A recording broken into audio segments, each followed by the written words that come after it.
At the instant I first became aware of this cosmos we all infest, I was sitting on my mother's lap, blinking at great bursts of light, some of them red, some of them green, but mostly only the bright yellow of flaring gas.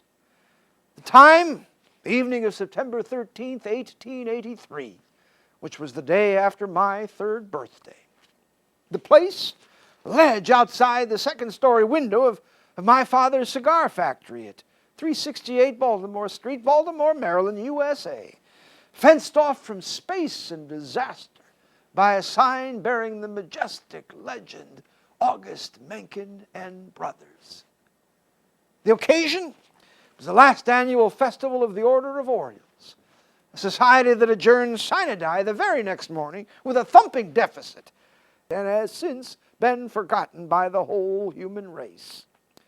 But I do remember that flaring gas, no matter what all of the psychologists working in shifts like coal miners will tell you.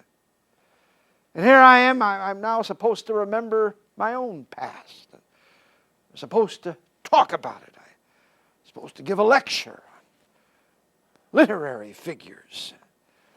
I'll get to it, I suppose. I'm supposed to be an historian of sorts. What are historians anyway, but frustrated novelists? And what is history but a lot of encrusted misinformation? Facts poorly understood at the time that they happened and then mixed up with dandruff by the historian who comes later. Why, hell, you can't get an accurate account of what happened a year ago, or 5 years ago, or 100 years ago. Besides, if we all knew the honest-to-God truth about the American Revolution, or the Civil War, or Renaissance or Reformation, or Jesus Christ himself, we'd probably all commit suicide. Suicide, by the way, I once wrote, is nothing more than the belated acquiescence in the opinion of one's wife's relatives. Well, here I am, I'm supposed to talk. You know, I'm a writer. H.L. Mencken, Henry Louis Mencken. That's how I made my name. M-E-N-C-K-E-N, yes. Henry Louis Mencken.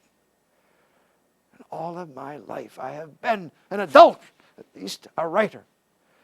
And I have distrusted everyone who makes his living by talking, whether they be actors or politicians or pedagogues or clergymen, especially clergymen. In fact, I have a definition for a clergyman you might, well, not everyone, I suppose, but some might appreciate. Clergyman, as far as I can tell, is nothing more than someone employed by the wicked to prove to them by his example that virtue doesn't pay. Well, I'm not a writer in the League of Sinclair Lewis. You know, I urged him to write a novel about clergymen, to write a novel about university presidents. You know, during the 1920s, there was a wave of suicides across college campuses in this country. Young journalists went out to find out why. What was happening that young people were committing suicide. Talked to everybody on any number of campuses. The one I remember in particular was that he talked at Rutgers University to the president of Rutgers. And you know what his explanation was? He said it was too much Mencken. It's me. The young people were reading my magazine, the American Mercury, and doing themselves in. Well, of course, that young writer had to come and ask me what I thought of that. I told him that times the desire to do ourselves in is pretty strong in all of us, especially the intelligent young. Contentment, I have often thought, is nothing more than the ability to put off suicide for one more day. But, I added, if a college freshman were to leap uninvited into the arms of his Savior, he'd please only himself. But if a college president were to do the same thing, why, he would bring keen and permanent joy to great numbers of people. College presidents. Holy the quack, holy the go-getter. No other society could produce someone like this. No other society could tolerate him.